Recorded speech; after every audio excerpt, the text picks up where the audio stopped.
at this thief! She entered here with a mop, but her eyes were inside rich people's pockets. Ordinary cleaner, you do not know your level?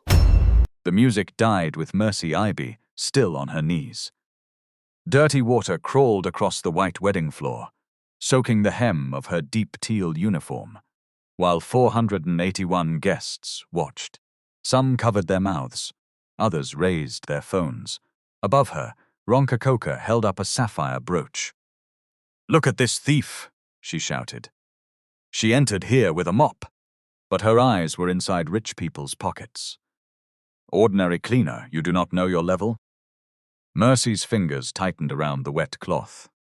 "Ma, somebody planted that brooch inside my apron." "Shut your mouth!" The security supervisor grabbed her injured arm and dragged her forward. Mercy winced. "Do not pull me like that. Support the arm before you move me."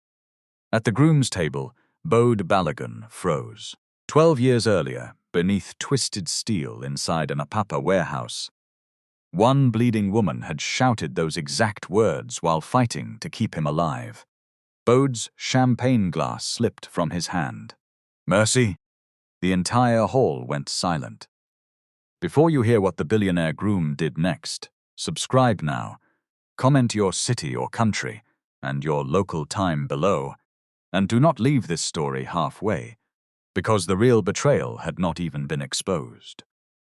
11 hours earlier, before the white dance floor had become a courtroom, and before 481 guests discovered how cheaply they could be entertained by another person's shame, Mercy Ibe stepped down from a crowded bus at Ahmadu Bello Way.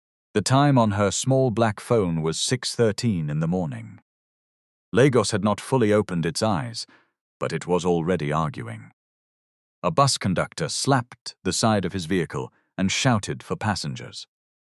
A woman balancing a tray of bread complained that somebody had brushed against her nylon. 2 motorcycles squeezed through a gap that did not exist until they forced it into existence. Mercy adjusted the mustard scarf tied over her hair and began the 700-meter walk to Aster Hall. She did not rush. Rushing had become expensive since the pain in her left shoulder started returning. Some mornings it was only a dull pull beneath the joint. On bad days it traveled down her arm and settled inside her fingers, as if somebody had hidden small stones there while she slept. That Saturday was not yet a bad day. She carried 1 canvas bag. Inside it were a folded deep teal uniform, rubber-soled shoes, a plastic bottle of water, 2 tablets wrapped in tissue, a meat pie she had bought the previous evening, and a brown envelope containing her rent reminder. The rent reminder was not a letter anybody needed to read twice. 6 days. That was what she had left. The agency had promised her 18,500 naira for the wedding shift. Another 3,500 if the work continued after 9 at night. 1 meal. Transport allowance. Refund of the uniform deposit after the event. It was not enough to clear the rent. It was enough to stop the landlord from changing the padlock. For that reason, Mercy entered Aster Hall through the service gate at 6:26 and greeted the guard as if her life was not being measured in 6-day portions. "Good morning, sir." The guard looked at the printed list clipped to his board. Name? Mercy Ibe. He found it on the 3rd page, drew a line beside it and pointed to a metal door. "Staff room. They have started shouting since." Mercy gave a small nod. "Then the day has started properly." The guard looked up, uncertain whether she was joking. Mercy had already moved on. Inside, Aster Hall smelled of furniture polish, flowers, and cold air. The main lobby had ivory walls, tall mirrors, and arrangements of deep red roses standing in gold frames. At the center, a board carried the names of the bride and groom in raised letters: Titi and Bode. Beneath the names was the wedding message, honoring the hands that build our lives. Mercy read it once, Then she followed the sound of voices down the service corridor. The staff room had no windows. 30 people were squeezed between stacked chairs, crates of bottled water, and 2 clothing racks. Some were servers. Some were cleaners. Others had been hired to carry flowers, manage gifts, and move equipment after the guests left. A woman in a black velvet crest polo shirt stood at a folding table, pushing forms toward them. "Sign your name and move. We do not have the whole day." Mercy reached the table at 6:39. The form had names on the left and empty columns on the right. No shift time, no rate, no description of work. At the bottom, there was a printed sentence saying all payments had been received in full. Mercy kept the pen above the paper. "What time are we signing in, Ma?" The woman did not look at her. "Just sign." "And the amount?" "Madam, are you here to work or to inspect us?" "I am here to work. That is why I want the work written." People behind Mercy began shifting. Nobody wanted to be noticed this early. The woman finally lifted her face. "Write your name. Payment will come after the event." Mercy set the pen down. "This sentence says payment has come already." For 3 seconds, only the ventilation fan spoke. Then a man behind Mercy whispered, "My sister, sign first. We will ask later." Mercy turned slightly. "If they write later that you collected what you did not collect, what will you use to ask?" The woman in the polo shirt slapped her palm on the table. "Nobody is forcing you to stay." Mercy looked at the brown envelope inside her canvas bag. She could almost hear the paper rubbing against itself. 6 days. She picked up the pen, drew one line through the sentence about full payment, wrote 6:39 a.m. beside her name, and signed. The woman snatched the form. "You people like trouble too much." "No, Ma," Mercy said. "Trouble likes people who do not keep records." A few workers looked down quickly so their smiles would not be seen. On the wall beside the table was a typed staff roster. 31 names. Mercy read them while pretending to adjust her scarf. Then she removed her phone and took one photograph. The flash was off. Still, the woman saw her. "Why are you snapping?" "So I will remember the names of the people I am working with." "Submit your phone. All temporary staff must submit phones." Mercy glanced toward a plastic crate, already holding more than 20 devices. "Who will be responsible if it is missing?" "You again?" The metal door opened before Mercy could answer. Ronka Coker entered wearing an electric magenta jumpsuit, silver heels, and an expression that made the room smaller. She was 40 years old and moved as if every floor had been laid specifically to receive her. 2 assistants followed her with tablets. A tape measure hung from one assistant's neck. The other carried a small velvet box and 3 garment bags. Ronke stopped at the doorway. "Why are people still standing here?" The woman at the table pointed at Mercy. "This one is asking questions." Ronke's gaze traveled over Mercy's scarf, canvas bag, and worn shoes. It did not hurry. That was the insult. "What question?" Mercy faced her. "The form says we have received full payment. We have not started work." Ronke held out her hand. The form was given to her. She saw the line Mercy had drawn through the sentence. "Your name?" "Mercy Ebe." "Mercy, this is a wedding, not a labor congress. Nobody has time for this kind of village stubbornness. The form should say what happened, Ma." Ronka smiled without moving any other part of her face. "You are here because somebody called you to carry dirty water. Do that one well before you start teaching professionals how to run a company." Mercy looked at her for a moment. "All right, Ma. Please write my sign-in time beside my name." Ronke's smile disappeared. One assistant shifted her weight. Ronke took the pen, wrote 6:39, and pushed the paper back onto the table. "Collect her phone." Mercy removed the SIM card before placing the phone into the crate. Ronke noticed. Of course she noticed. "What is that?" "My SIM." "Why?" Because the phone belongs to me. Ronke stepped closer. Her perfume was sharp and expensive, but beneath it Mercy caught the faint smell of coffee. Listen to me carefully. Today, nobody is poor, tired, or confused. If you have a problem, hide it until the last guest leaves. Do you understand?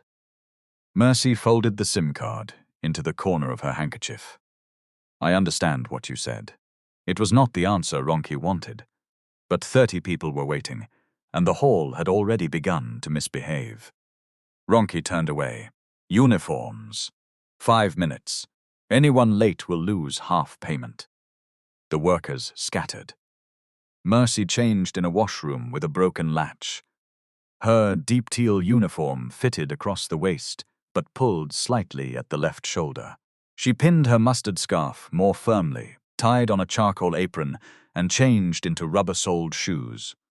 When she came out, the main hall was awake. Men on ladders adjusted chandeliers. Florists carried red roses toward the stage. Servers counted glasses in groups of 12. A technician tested the LED wall, while another man crawled behind it with a torch between his teeth. At each table, a small ivory card carried the same message Mercy had seen in the lobby. Honoring the hands that build our lives. She picked one up while dusting the edge of a table. The card was thick enough to cost more than her transport for the week. She placed it back exactly where she found it.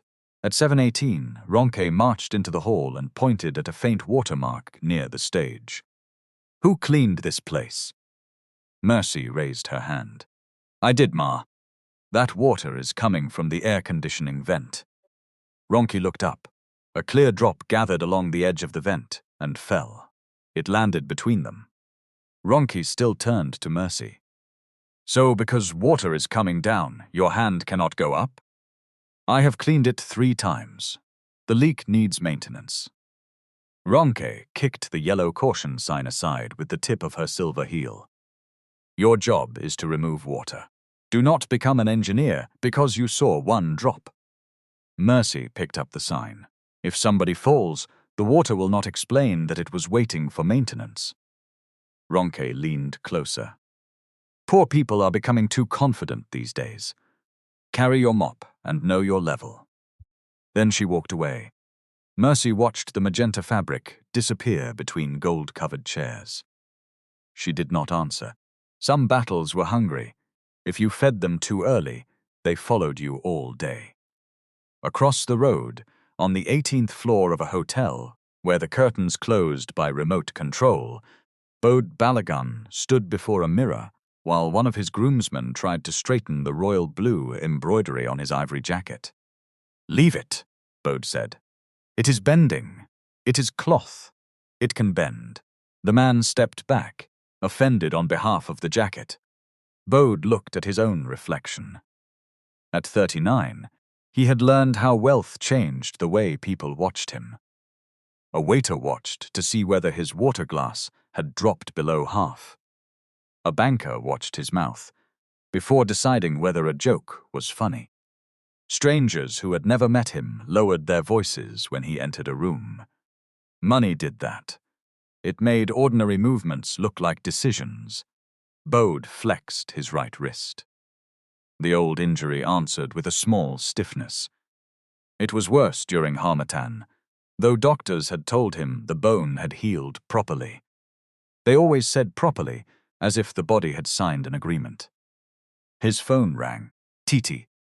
He answered on video. Her face appeared first, then a white veil, then the ceiling because somebody in the bridal suite was fixing an earring while she held the phone. Can you see me? She asked. I can see one eye and half the ceiling. That is enough.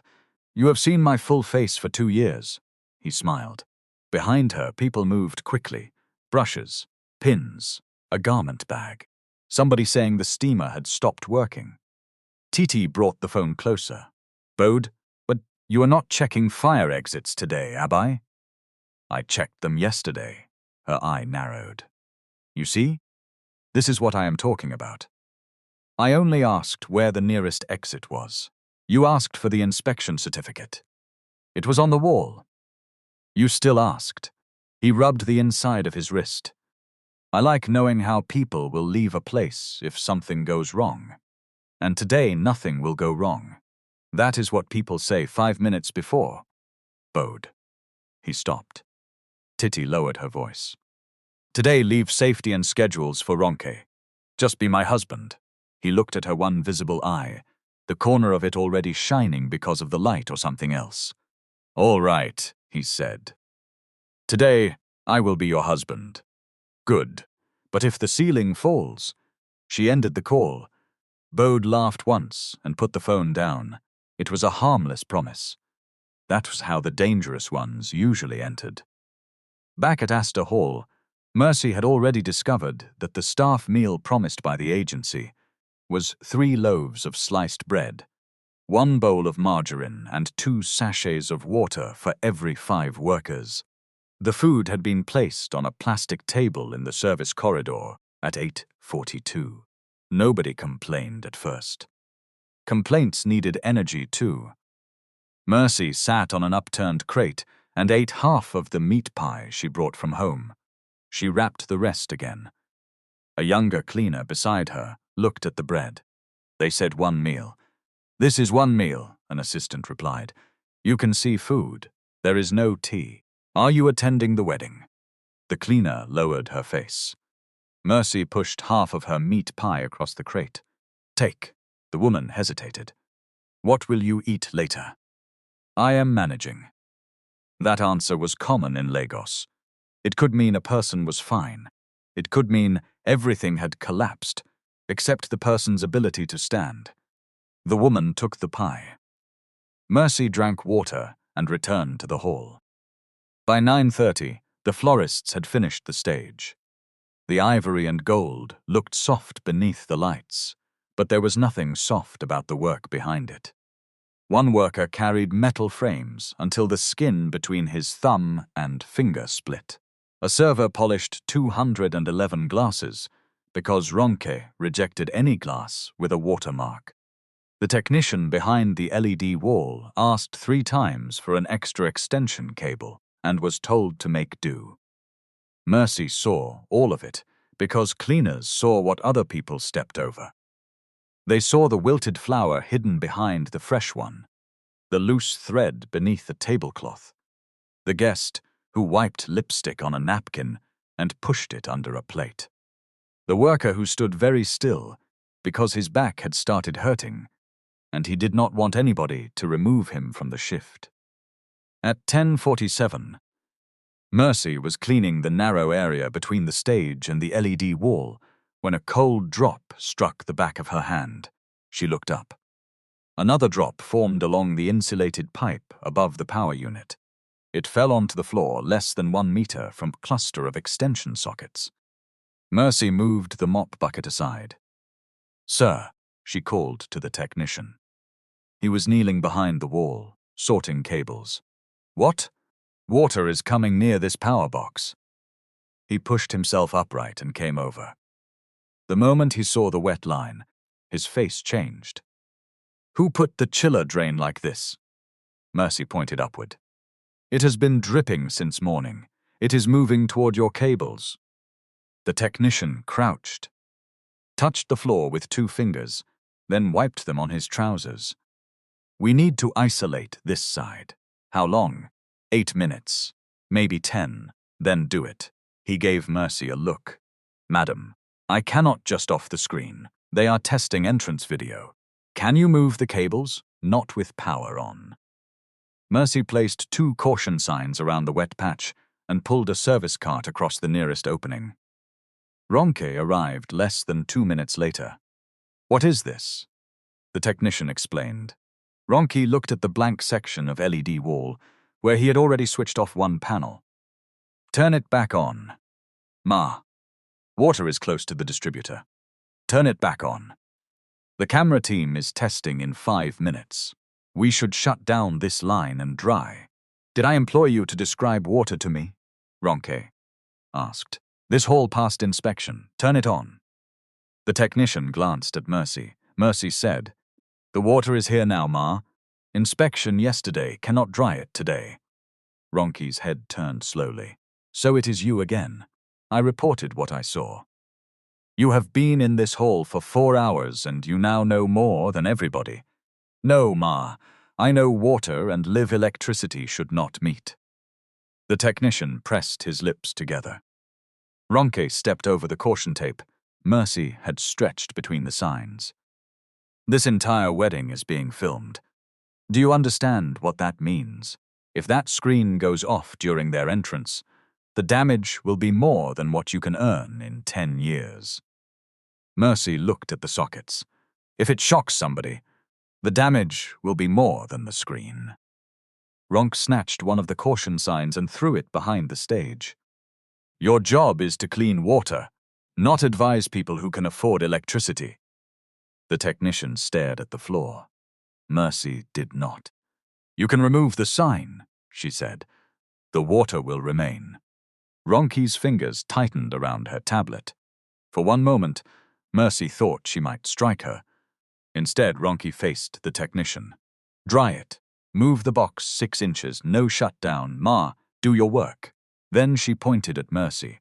And you, go to the front lobby. If I see you near this stage again, I will send you out without 1 naira. Mercy bent, picked up the caution sign, and carried it with her. At the lobby, guests had not yet arrived, but photographers were already taking pictures of rings, flowers, and empty chairs. Mercy cleaned fingerprints from the mirrored wall, while the wedding planner's assistants argued about the placement of a portrait. She waited until nobody was looking. Then she approached the plastic crate where staff phones had been kept. The woman at the table had left to collect uniforms. Only one assistant was nearby, speaking into a headset. Mercy found her phone, inserted the SIM card, and opened the camera. She returned to the edge of the hall and took 3 photographs from different angles. The leaking pipe, the wet floor, the power distribution unit. She emailed them to herself with a subject line: Aster Hall, water near power, 10:58 a.m. Then she deleted the sent message from the phone, removed her SIM, and returned the device to the crate. She had learned the habit 12 years earlier, after a man in a white shirt had told her that memory was not evidence. That man had been wrong about many things. Not that one. At 11:26, the first delivery vehicles began to arrive. Gift bags, cakes, boxes of program cards. One refrigerated van carrying floral arrangements that were already on display because nobody had updated the schedule. Mercy moved through the lobby with a cloth in one hand and a small spray bottle in the other. Near the main entrance, she paused before the wedding message again. Honoring the hands that build our lives, a photographer asked her to move out of frame. Please, Ma, you are reflecting in the mirror. Mercy stepped aside. He took the picture. The card remained in the center. The hands were gone. By 12:15, Bode's convoy entered the hotel across the road. From the service entrance of Aster Hall, Mercy saw only flashes of black vehicles through the gate. Some workers moved closer to look. Ronke clapped sharply. Back to your positions. Have you never seen a car before? One server muttered. Not one that is longer than my street. Mercy almost smiled. Almost. The staff were divided into zones. Mercy was assigned to the rear corridor, the lobby washrooms, and the passage beside the floral room. Ronke's assistant handed her a printed sheet. You will sign this at the end. The sheet showed 6 Sirat a.m. as the start time and 9 p.m. as the finish time. What if we finish after 9? Mercy asked. There is no overtime. The agency said 3,500. The agency did not organize this wedding. Who will pay us? Velvet Crest. Then Velvet Crest should write the rate. The assistant took the sheet back. You like writing too much for somebody carrying mop. Mercy held out her hand again. I like being paid for the work I carry. The assistant walked away with the paper. 3 workers nearby had heard the exchange. One of them whispered, "Madam Mercy, they will remove you." Mercy wrung out her cloth. If they remove me for asking the amount, they were already planning not to pay it. The worker looked toward Ronke, who was directing a florist with both hands. "But we need this money." "So do I." "Then why are you not afraid?" Mercy folded the cloth into a square. "I am afraid." Fear does not make the paper correct. The worker said nothing after that. At 1:03, the bridal party arrived through the private entrance. Titi was still upstairs in a suite at the hotel, but her dresses, jewelry, and personal boxes were brought into Aster Hall under Ronke's supervision. Among them was a small sapphire brooch that had belonged to Titi's grandmother. Ronke held it up beneath the light. Blue stone, silver setting, old-fashioned, heavy, and impossible to ignore. "Be careful with that," one assistant said. Ronke turned it once between her fingers. "I know what it is." She placed it inside a small velvet box and closed the lid. Mercy passed the doorway carrying a bucket. She did not see the brooch. Ronke saw her. Their eyes met for less than a second. Then Mercy moved on. At 1:41, Bode crossed the connecting service passage with 2 groomsmen and a venue employee. It was the quickest route from the hotel's private lift to a small room where he would wait before the ceremony. Mercy was kneeling behind a flower cart, wiping water from the wheel tracks. Bode saw a mustard scarf and the back of a deep teal uniform. Something in the combination slowed him. He turned his head. One of the groomsmen caught his elbow. "Bode, they are waiting." The flower cart shifted. Mercy bent lower to reach beneath it. Bode continued walking. By the time Mercy stood, the passage was empty. She pressed her left shoulder once and picked up the bucket. The old pain had started. The ceremony began at 2:07 in the afternoon. From the rear corridor, Mercy heard the hall rise for Titi's entrance. The music traveled through the walls before the applause did. Then came a longer sound, warm and scattered, the kind people made when they were genuinely pleased. Mercy could not see the bride. She saw what the bride left behind: a bent hairpin near the washroom, a strip of transparent tape pressed into the carpet, powder on the rim of a sink, 3 tissues folded into the waste bin by somebody who did not want lipstick showing on top. Work always had its own version of an event. At 2:34, a guest in a gold wrapper came out of the hall and stopped near the lobby pillar. She was an older woman, broad across the shoulders, with one hand pressed against her chest. Mercy noticed because the woman was not walking toward anywhere. She was trying to remain standing. "Ma?" The woman waved her away. "I am fine." Mercy moved closer but did not touch her. "Can you sit down for me?" "I said I am fine." Her knees softened. Mercy caught the back of a chair and pulled it beneath her before she dropped. A pair of bridesmaids turned at the sound. One had already lifted her phone. "Please, no video," Mercy said. The bridesmaid frowned. "I am calling somebody. Call the medical team. Do not record her." Mercy crouched in front of the woman. "Ma, can you hear me?" "Yes. Are you having pain?" "Just weak." "Do you have somebody here?" "My sister is inside." Mercy asked an usher to get the medical team and another worker to find the woman's sister. She did not give medicine. She did not pour water into the woman's mouth. She loosened nothing and made no dramatic announcement. She simply kept the crowd from closing in. One bridesmaid whispered to the other, "Why is the cleaner behaving like doctor?" Mercy heard. She ignored it. A venue medic arrived with a small bag and checked the woman. Low blood sugar, most likely. The medic gave her a measured drink and asked questions. Within minutes, color began returning to her face.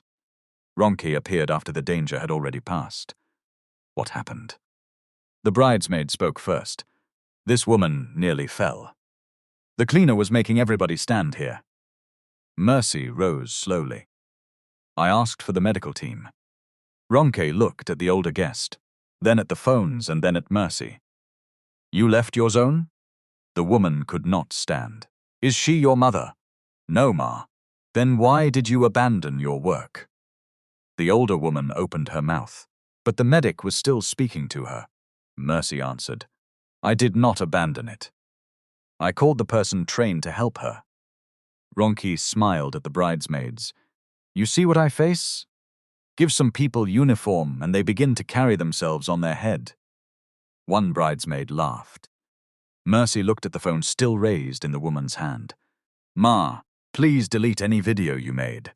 She did not agree for you to record her. The laughter stopped. The bridesmaid's mouth fell open. Ronke stepped between them. You are ordering a guest. I am asking her not to turn somebody's weak moment into content. Ronke's voice dropped. Go back to your corridor before I remove you from this building. Mercy glanced at the older woman. The medic nodded once, meaning the situation was under control. She picked up her cleaning cloth and left. Behind her, the bridesmaid said, This cleaner is rude. Mercy continued walking. People often called a poor person rude when they could not find a polite way to make her small. At 3:16, the temporary workers were given 13 minutes to eat. The promised meal had not improved. More bread arrived. This time there was stew in a foil tray, but no spoons. Workers tore pieces of bread and dipped them with their fingers. The servers were told not to sit because their uniforms would crease. Mercy stood near the service sink and ate the second half of her meat pie. A server counted the workers aloud. 28 here. 3 still inside. 31. Another man held up an invoice sheet he had found beside the coordinator's printer. Why is this paper saying 47 event workers? The corridor became quiet. Show me, Mercy said. He handed it to her. The invoice listed 47 temporary staff at a rate higher than the workers had been promised. It also included staff meals, bottled drinks and overtime provision until midnight. Mercy read each line twice. A cleaner beside her said, Maybe other people are coming. They have closed registration, the server replied. Nobody else is coming. Another worker pointed to the meal line. They charged 6,500 per person for food. Everybody looked at the bread. The bread did not defend itself. Mercy folded the paper once, but did not remove it from the corridor. Who found this? The server raised his hand. Take a picture. Our phones are inside the crate. Mercy looked toward the far door. Ronke's assistants were moving in and out. Then remember the invoice number. The server read it aloud. VCTB 161-12409. Mercy repeated it. 2 others repeated it after her. The woman in the black polo shirt entered. What are you people doing? Nobody answered. She saw the invoice in Mercy's hand and crossed the corridor quickly. Give me that. Mercy handed it over. The woman scanned the faces. This is company information. Why are you reading it? It was on the table, the server said. Then close your eyes next time.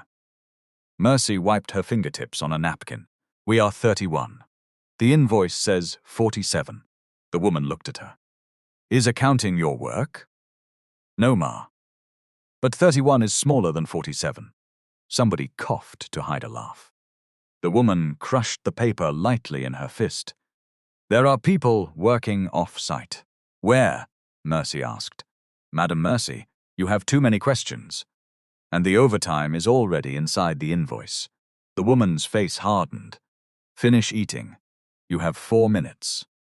She left with the invoice. The workers began whispering all at once. We should confront them. No, wait until after. They will not pay us. They have our phones. My uniform deposit is 10,000. Mine is 7. Mercy raised one hand. Do not scatter. First, we confirm what each person was promised. Write it somewhere you will not lose. On what? Mercy tore the clean back from the meat pie wrapper and passed it to the nearest worker. Anything. A server said, "If we make noise now, they can chase all of us." That is true. So what do we do? Work. Keep the time. Do not sign that you collected money you did not collect. A man shook his head. They will blacklist us. Mercy looked at him. They may. Nobody liked her answer. She did not sweeten it. Keep your proof, she said. A promise in your head is easy for another person to deny. At 3:29, the 13 minutes ended. They returned to the hall. The ceremony moved toward photographs. The bride and groom stood beneath the flower arch, while families arranged themselves in groups. Ronke directed them with a microphone, smiling for guests and snapping at workers whenever she turned away. Move that chair. Not there. Are you blind? Carry those bottles away. Do you want rich people to see plastic? Mercy cleaned the edge of the dance floor and watched Bode from a distance for the first time. He stood beside Titi in the ivory suit, one hand at her waist. He was taller than Mercy remembered the young engineer beneath the broken roof. But memory did not keep people at their true size. It kept one angle, one voice, one patch of blood. Mercy's hand stopped on the mop handle. No, she looked again. The groom turned to greet an older guest. His right wrist bent stiffly before he reached out. Mercy's fingers loosened. For 12 years, she had heard that the young engineer survived. She had heard he left the company. Later, somebody said he started his own business. Years after that, his face appeared once on a newspaper wrapped around roasted corn at a roadside stall. Bode Balogun. She had stared at the photograph until the seller asked whether she wanted the corn or the paper. Now he was standing 30 meters away. Alive. Laughing. About to begin a marriage. Mercy lowered her eyes to the floor. This was not the place. She had not come to pull an old debt from a man on his wedding day. She had no letter prepared, no speech, no clean version of what happened after the warehouse collapsed. And she did not want to stand before him in a wet uniform while people waited to discover what reward a billionaire would give the cleaner who once saved him. Some kindness became ugly when witnesses started pricing it. Mercy moved the mop to the next section. She did not see Ronke watching her. Ronke followed Mercy's line of sight toward Bode. Her mouth tightened. At 4:08, Ronke entered the side office and closed the door behind her. Her phone screen was crowded with messages. A fabric supplier wanted payment. The lighting company threatened to remove equipment from another event. A bank reminder showed an overdue business facility. Then came a message from a member of Bode's corporate procurement team, attending as a guest. Beautiful setup. Let us discuss the Aster Line conference series next week. Ronke read it 3 times. That contract could keep Velvet Crest alive. Not comfortable, alive. She opened the wedding budget. Labor, 47 temporary workers. Staff catering, fully paid. Overtime allowance, approved. Equipment safety contingency, approved. Numbers filled the screen, clean numbers. The reality outside the office was 31 workers eating bread with their fingers. Ronke locked the phone. She had not started Velvet Crest to remain ordinary. She had spent 11 years watching wealthy clients speak to her as if they had invented taste. She had borrowed to buy equipment, borrowed to rent an office, borrowed again when 2 clients refused final payment after their events. At some point, survival and greed had begun wearing the same clothes. Ronke no longer knew when they exchanged names. A knock came. One assistant entered. The cleaner who argued this morning was asking about the invoice. Ronke looked up. Mercy? Yes, Ma. And she took a picture of the staff list. Has she used her phone? She removed her SIM before submitting it. I saw her near the crate earlier, but I cannot say whether. Ronke stood. Why did you not stop her? I was on headset with the florist. Ronka paced once behind the desk. Check her bag. The assistant hesitated. Now? Not now. Find out where they keep the cleaner's things. The assistant nodded. Ronki looked through the glass panel toward the main hall. Mercy was kneeling near a table, wiping a splash of drink. Beyond her, Bode and Titi posed for another photograph beneath the words, honoring the hands that build our lives. Ronki tapped one finger against the desk. That woman is collecting evidence, she said. Before reception starts, remove her. The assistant shifted. How? Ronki's eyes moved to the small velvet box resting beside the garment bags. She did not answer, not yet. At 5:02, the LED wall flickered for the first time. One quick blink, then another. The technician looked toward the power unit. A thin line of water had crossed the place Mercy marked earlier. He called for the venue electrician. No one heard him over the music. The third flicker came with a dry crack. Not loud, not dramatic. Just the small, ugly sound of plastic beginning to fail. Mercy was at the far end of the hall when she smelled it. Burnt insulation had a way of entering the nose before the mind gave it a name. She left the mop beside a pillar and moved toward the stage. Ronke saw her. I told you not to come here. Mercy did not stop. Something is burning. Go back to your zone. The technician came from behind the LED wall, waving both hands. Off the music. We need to isolate power. The disc jockey lowered the sound. Guests turned in their chairs. Ronke hurried over. What is happening? The extension block is heating, so change it. We have to shut this side down first. The entrance video starts in 14 minutes. The technician crouched and pointed. A brown mark had appeared on one socket. Water glistened beside it. Ma, I am not touching that with power on. Ronke bent closer, then straightened as if refusing to be impressed. How long? 8 minutes if the backup line is good. 5. It is not beans we are pricing. The words escaped before the technician could pull them back. Mercy looked away to hide the corner of her mouth. Ronke did not find it funny. Switch it, she said. The technician signaled to the venue electrician. At 5:07, half the LED wall went black. The hall filled with voices. A camera operator complained. A bridesmaid asked whether the generator had failed. One guest laughed and said even billionaire weddings suffered Nigerian light. Ronke stood in the middle of it, smiling for the room and boiling underneath. Small technical adjustment, she announced. Please enjoy your drinks. Then she turned on Mercy. You. Mercy had already placed caution tape across the wet area. Yes, Ma? You caused this confusion. I reported the leak at 10:47. You kept disturbing the technicians until they switched off the screen. The technician looked up. Ma, nobody disturbed me. The socket was heating.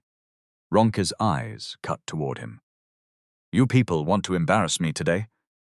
Mercy pointed to the burn mark. That thing embarrassed itself. The technician coughed into his fist. Ronke stepped close enough that only Mercy and the technician could hear her. Take off your badge. Mercy's hand went to the plastic card, clipped to her apron. For what reason? Do I need permission to remove a cleaner from my event? You need to tell me why. You abandoned your zone.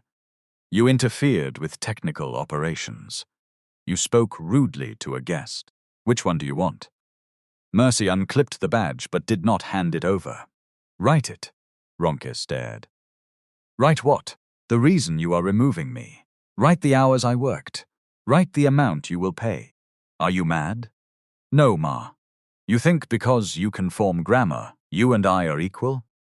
Mercy looked at the badge between her fingers. We are not doing equal work. But the truth should be equal for both of us. The venue electrician arrived with a tester.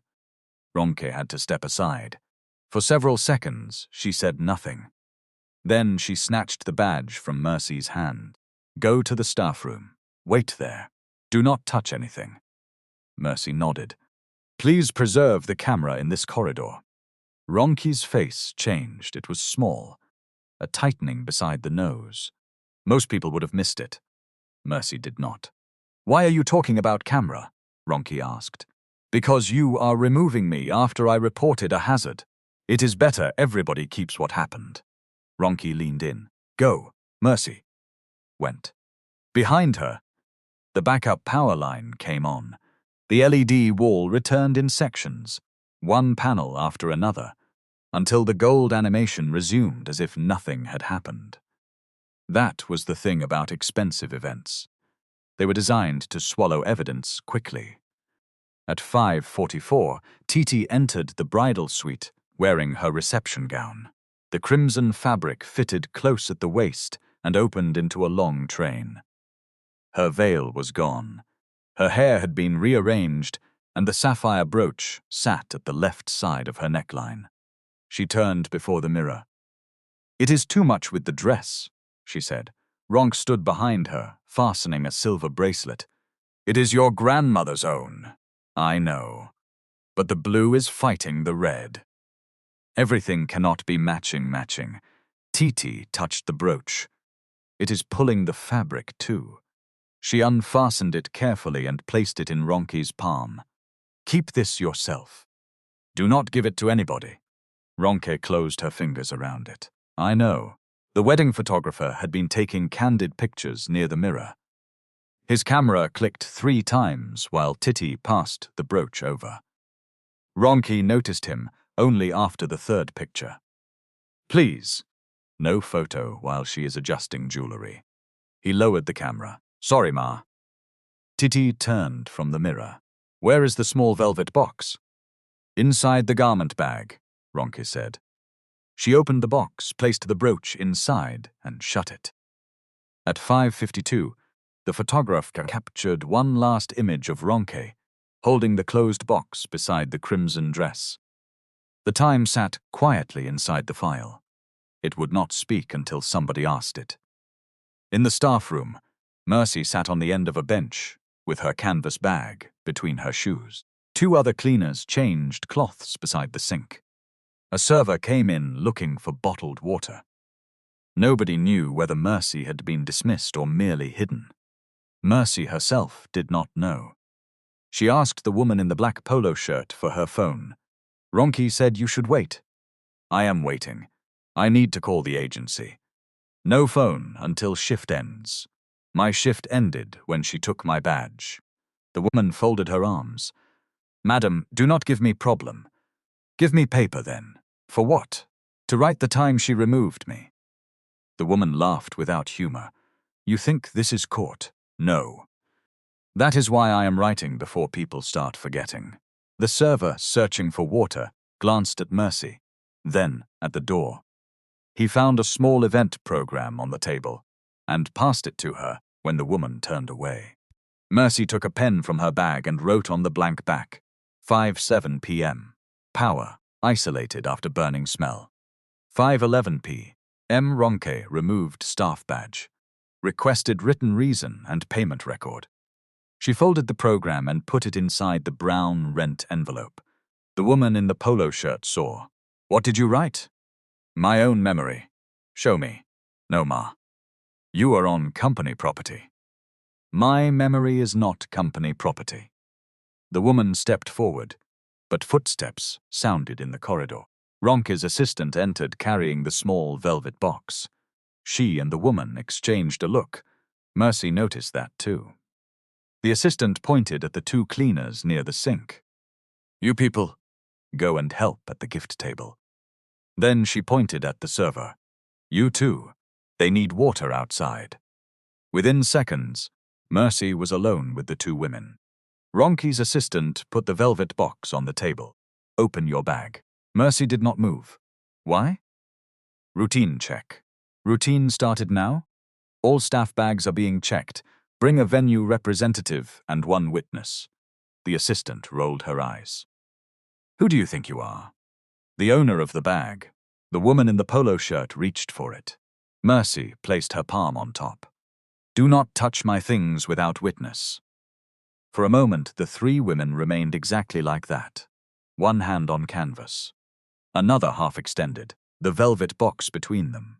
Then a voice called from the corridor, "Madam, Ronke is asking for you." The assistant withdrew her hand. "Stay here." She picked up the velvet box and left. The woman in the polo shirt followed. Mercy listened to their footsteps fade. She did not relax.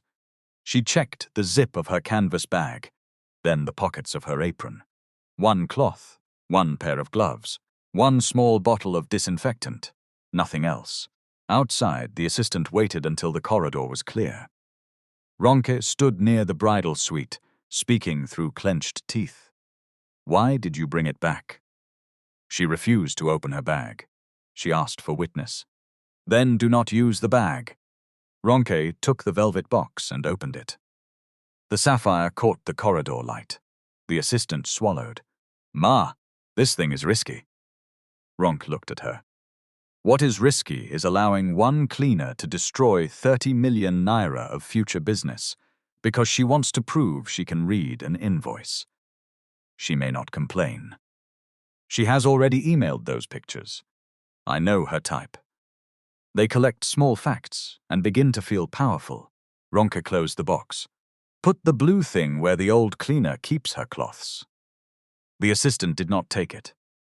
"Ma, do you want Velvet Crest to close? Do you want your salary next month?" The assistant's eyes dropped. Ronke pressed the box into her hand. "Then move." At 5:56, the assistant walked down the service corridor. A CCTV camera recorded her entering the staff room. She remained inside for 43 seconds. Mercy was no longer there. A venue worker had called her to help contain water from the leaking vent after the temporary barrier shifted. Without a staff badge, Mercy should have refused. She went anyway. The assistant opened the outer pocket of Mercy's charcoal apron, which hung over the back of the bench. She removed the sapphire from the box. For 1 second, her hand remained in the air. Then she pushed the brooch beneath the folded cleaning cloth. She closed the pocket. When she returned to the corridor, Ronke was waiting. "Done?" The assistant nodded. Ronke took the empty box. "Good." Neither woman saw the photographer at the far end of the passage. He was adjusting his lens beside the floral room, not taking pictures. He noticed only that Ronke received a small box from her assistant. He would remember later. Memory was not proof. But sometimes it told you where to look. At 6:03, Mercy returned to the staff room. She found her apron where she left it, lifted it and tied it around her waist. The brooch pressed against her hip through the cloth. She assumed it was the spray bottle.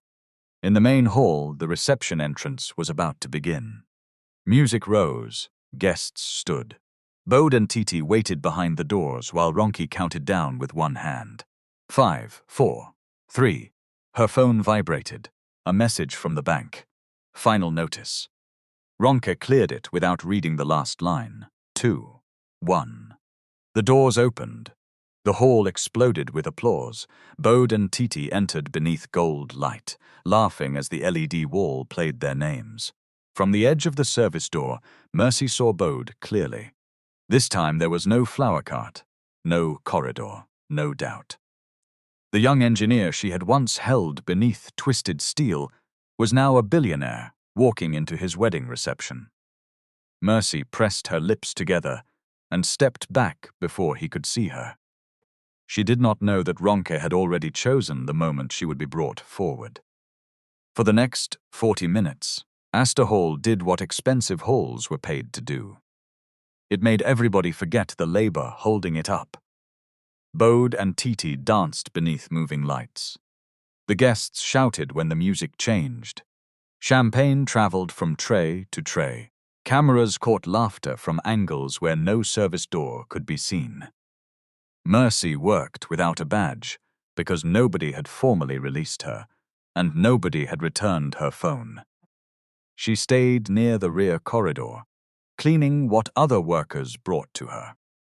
At 6:28, a server whispered that the air conditioning leak had stopped after the technician cleared the drain. "At least that one is done," he said. Mercy looked toward the hall. "Until the next person decides a warning is disrespect." The server gave a tired smile and moved on. At the head table, Titi touched the empty place near her neckline. "My brooch," she said. Bode leaned closer. "What?" "My grandmother's brooch. I gave it to Ronke. Is it missing?" "No. I just remembered it." She looked toward her sister, who was speaking to the master of ceremonies beside the stage. "I will ask her later." Bode took her hand. "Later is allowed today." Titi smiled. Ronke saw them from the stage. She checked the time, 6:31. The speeches were scheduled for 7. The cake cutting at 7:20. Dinner service had started late because of the electrical shutdown. If she wanted Mercy removed before Bode's procurement guest approached her about the conference contract, she had a narrow window. She walked to the head table. "Titi, come with me for 1 minute." Titi looked at her plate. "I have not eaten. It is about the dress. What about it?" Ronke lowered her voice. "The brooch, where did you put it? I gave it to you." Ronke touched the front of her jumpsuit as if checking pockets. "You gave it to me?" Titi stared.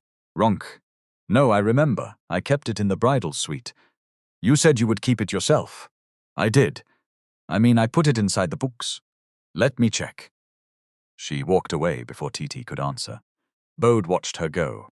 "Hope no problem." Titi picked up her fork. "Ronke is doing Ronke. What does that mean?" "It means 10 people can be calm, but my sister will still manufacture emergency, so she can solve it." Bode glanced toward Ronke. "Should we check?" "No. Today, leave schedules and emergencies for her. Remember." He raised both hands. "I remember." It was the second time that promise kept him seated. Ronke entered the bridal suite, closed the door, then opened it again and called loudly for her assistant. "Where is the blue box?" The assistant came running. "It was here, Ma." "Where?" "Beside the garment bag." "It is not here." Their voices traveled into the corridor. 2 bridesmaids turned. A venue worker slowed down. Ronke pulled open drawers. She moved makeup cases. She lifted a garment bag and let it fall. "The brooch is missing." The assistant covered her mouth with both hands. "God forbid." Ronke faced the doorway where people had begun gathering. "Nobody should leave this corridor," she called Deal. He arrived at 6:39, wearing a dark navy security uniform, his radio clipped high on his shoulder. He was 45 and had spent most of the day dealing with drivers who wanted to park where they pleased. His face had settled into the flat expression of a man who expected every conversation to become longer than necessary. "What is missing?" he asked. Ronke showed him the empty velvet box, a sapphire brooch, family jewelry, very valuable. "Who entered the room?" "Bride, bridesmaids, photographer, my assistants." "And staff." Ronke looked down the corridor. "That cleaner has been moving everywhere." "Which cleaner?" "Mercy, teal uniform, mustard scarf." The assistant added, "She was asking about valuables earlier." Mercy had not asked about any valuable. The lie arrived quietly. Most of them did. Dealey removed a small notebook. "Did anybody see her enter?" Ronke's eyes sharpened. "Are you investigating me or looking for the brooch?" "I need to know who entered." "She has been roaming around since morning. Check her things first. If it is not there, check others." Deal looked at the crowd forming near the door. "We should involve venue management. I hired you. The room is inside their property." Ronke stepped close enough that her voice did not travel. "Dale, I did not pay your company to hold a meeting. Find my sister's jewelry before 400 people hear that security failed." His jaw moved once. "All right." He spoke into his radio and asked for Mercy to be brought from the rear corridor. Mercy came by herself at 6:44. She had heard her description over the radio. Deal stood outside the bridal suite with Ronka, the assistant, and 3 bridesmaids. "What happened?" Mercy asked. Ronka held up the empty box. "A brooch is missing." Mercy looked at it. "And you were around this room. I passed the corridor. You entered the staff room after the jewelry disappeared. The jewelry was in this room or the staff room." One bridesmaid made a sound of disbelief. "See her mouth." Ronka pointed toward the service corridor. "Bring her bag." Mercy did not move. "My bag is in the staff room." "Exactly. Who saw me take the brooch?" "Thieves do not invite witnesses." Mercy faced Deal. "Sir, are you investigating or following instruction?" His eyes narrowed. "Madam, cooperate." "I will cooperate. Bring a venue representative. Bring 1 female witness who is not working for Ronke. Write what you are searching for. Record the time." Ronke laughed. "Listen to her. Ordinary cleaner wants to set terms." Mercy kept her eyes on Deal. "If you search without record, anybody can say anything was found anywhere." Deal knew she was correct. The hall's security protocol required an independent venue representative for staff searches. It required 2 witnesses for personal bags and a written incident number. He had attended the briefing at 5:30 that morning. Ronke saw the hesitation. "Dale, do your job." He looked toward the main hall. Music, laughter. Guests moving closer to the corridor because nothing attracted well-dressed people faster than the possibility of disgrace. He made the wrong choice. "Bring the bag," he told one guard through the radio. Mercy's face did not change. "Please note that I asked for venue management." Dealey opened his notebook. "I have noted it." "You wrote it?" He had not. "I said I noted it." A guard brought Mercy's canvas bag and her apron, which she had removed while cleaning the rear sink. The brooch remained inside the outer pocket. Deal placed the bag on a narrow table. "Open it." Mercy unzipped it herself. Inside were her old shoes, water bottle, tissue-wrapped tablets, brown envelope, and folded clothes. Deal moved each item onto the table. Ronke watched the brown envelope. "What is inside?" "Private paper." "Open it." "It is not jewelry. How do we know?" Mercy removed the rent reminder and the folded event program. Ronke saw the handwritten times on the back. "What did you write there?" "Things that happened today." "Why?" "Because they happened." Ronke looked at Dealey. "Continue." The bag was empty. One bridesmaid folded her arms, so she hid it somewhere else. The assistant lifted the charcoal apron. "Check this." Mercy took it from her. "I will open it." She reached into the first pocket and removed gloves. The second held a spray bottle. Then her hand entered the outer pocket. Her fingers touched metal. Mercy stopped. Ronk leaned forward. "What is there?" Mercy pulled out the sapphire brooch. The blue stone rested on her palm. For half a second, nobody moved. Then one bridesmaid screamed. "I knew it." Phones came up. Ronke snatched the brooch from Mercy's hand. "See? See this shameless woman." Mercy stared at her own empty palm. "That was put inside my apron." "Of course. The brooch walked there by itself. I checked that pocket before." "When?" "Before your assistant came into the staff room." The assistant stepped back. "She is lying." Mercy looked directly at her. "You came with the box. I came to search. You left without searching because you refused, and now the brooch is there." Ronke clapped slowly. "Wonderful. Thief has become lawyer." Mercy turned to Deal. "Preserve the corridor camera. Do not let anybody delete it." Ronke's voice rose.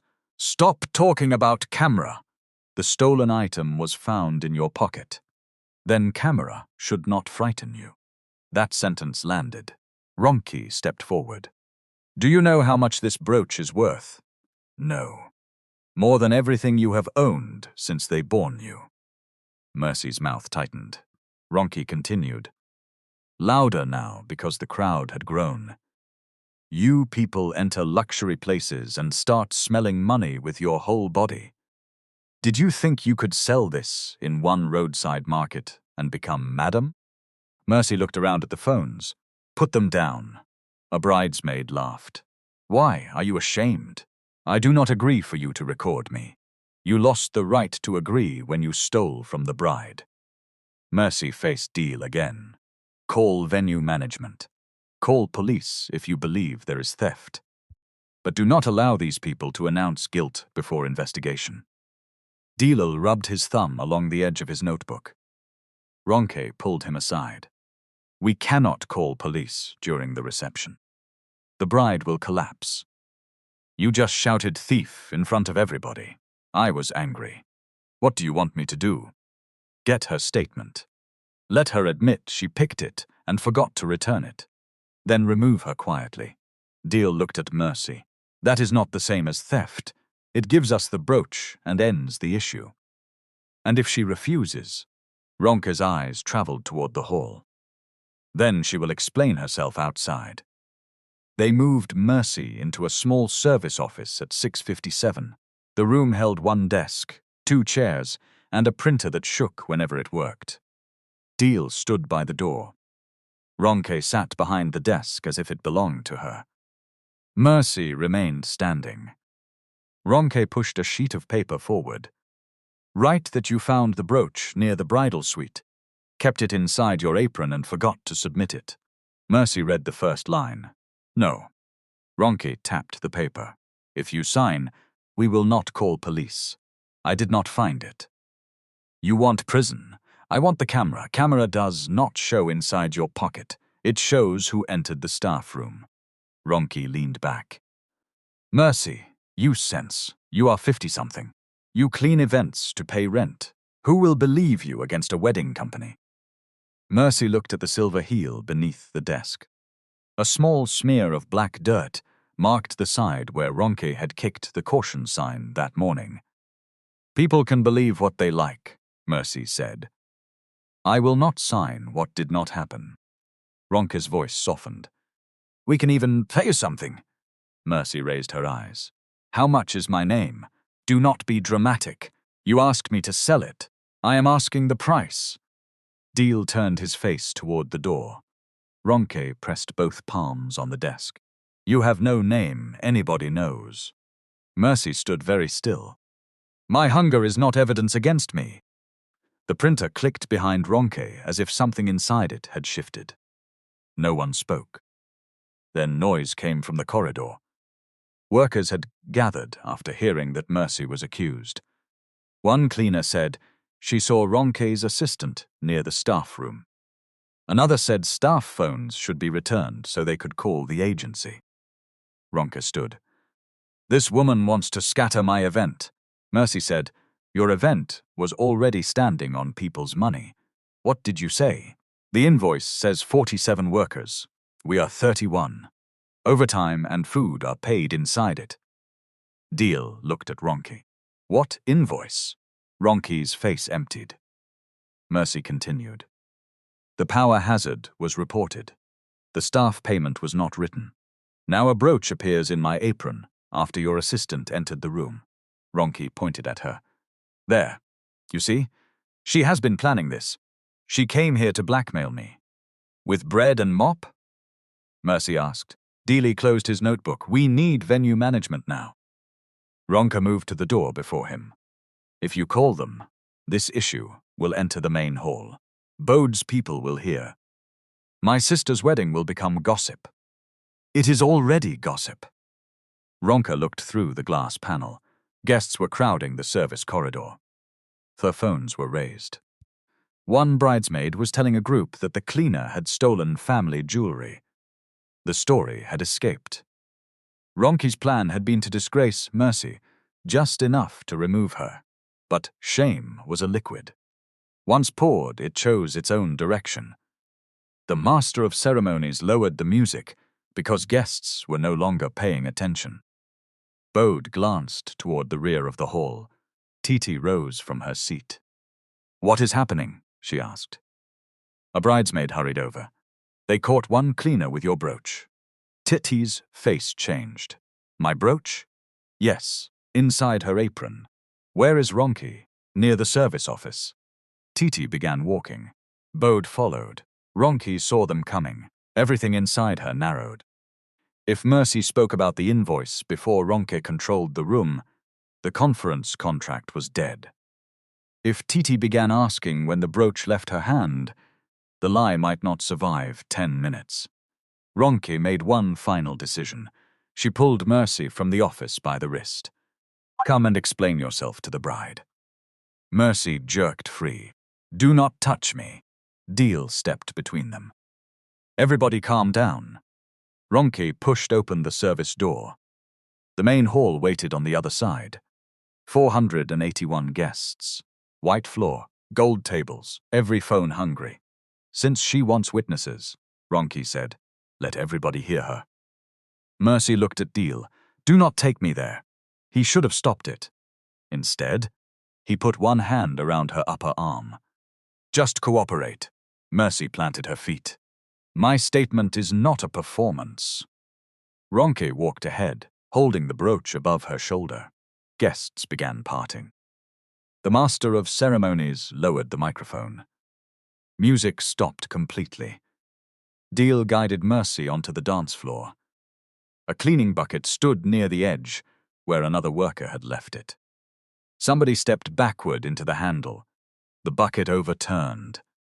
Grey water spread across the white floor. A bridesmaid cried out as if blood had been spilled. Ronke looked down at the mess, then at Mercy. Kneel.